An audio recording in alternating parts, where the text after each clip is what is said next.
BNP মহাসচিব বলেছেন, সরকার নাকি দেশকে অগণতান্ত্রিক দেশ হিসাবে চিহ্নিত করেছে।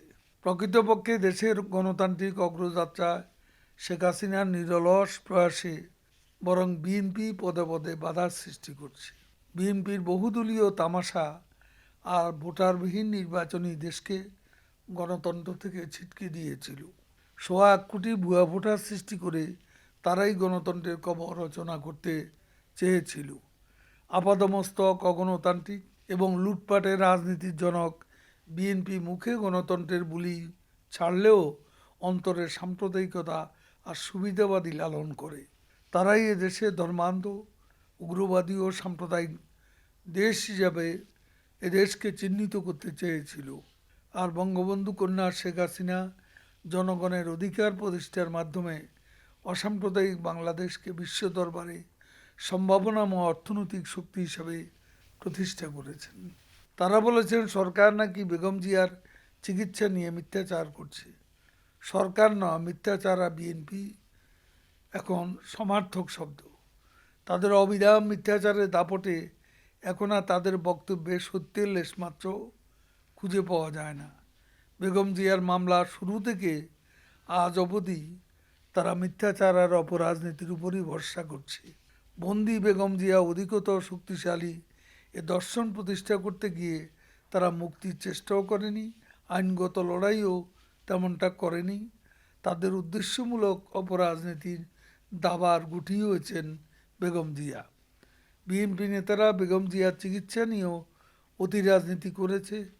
তারা চিকিৎসার চেয়ে রাজনৈতিক ফায়দা হাসিলকেই অধিকতর গুরুত্ব দিয়েছে। বরং দেশরত্ন শেখ হাসিনাই বেগম জিয়ার প্রতি উদারতা এবং মানবিকতার অনন্য নজির স্থাপন করেছেন, অথচ সে কৃতজ্ঞতা বোধও বিএনপিতে নেই। জনগণের সম্পদ লুণ্ঠনের টাকা চলছে বিএনপি নেতাদের বিলাসী জীবন। তাদের মুখে জনগণের কথা লোক দেখানো বাক্য ছাড়া আর কিছুই নয়। বিএনপির সিনিয়র নেতারা এখন সাইড লাইনে। যার বা যাদের নির্দেশে দল চলছে তারা মাঠের বাস্তবতা বোঝে না, জনগণের সাথেও সম্পৃক্ততা নেই। যেন তেন উপায়ে ক্ষমতা দখল, লুটপাটে লেগে যাওয়াই এখন বিএনপির একমাত্র টার্গেট। বিএনপির মহাসচিব রাষ্ট্রপতির সংলাপকে অর্থহীন বলেছেন এবং এই সংলাপে নাকি সংকটের সমাধান হবে না বলে মন্তব্য করেন। বিএনপির মহাসচিবকে বলতে চাই, এর আগেও নির্বাচন কমিশন গঠনে যে পদ্ধতি অনুসরণ করা হয়েছিল, এবারও সে একই পদ্ধতি অনুসরণ করা হয়েছে। গতবারও বিএনপি তালিকা থেকে একজন নির্বাচন কমিশনার নিয়োগ দেওয়া হয়েছে। কেউ সংলাপে আসুক আর না আসুক, নির্বাচন কমিশন গঠন থেমে থাকবে না। আর মিডিয়ার বক্তব্য দিয়ে শক্তিশালী নির্বাচন কমিশন গঠন করা যাবে না।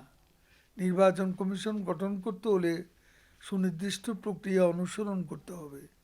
আমরা আশা করছি নেতিবাচক রাজনীতি থেকে সরে এসে শক্তিশালী নিরপেক্ষ নির্বাচন কমিশন গঠনে বিএনপি মহামান্য রাষ্ট্রপতির উদ্যোগে অংশ নেবে।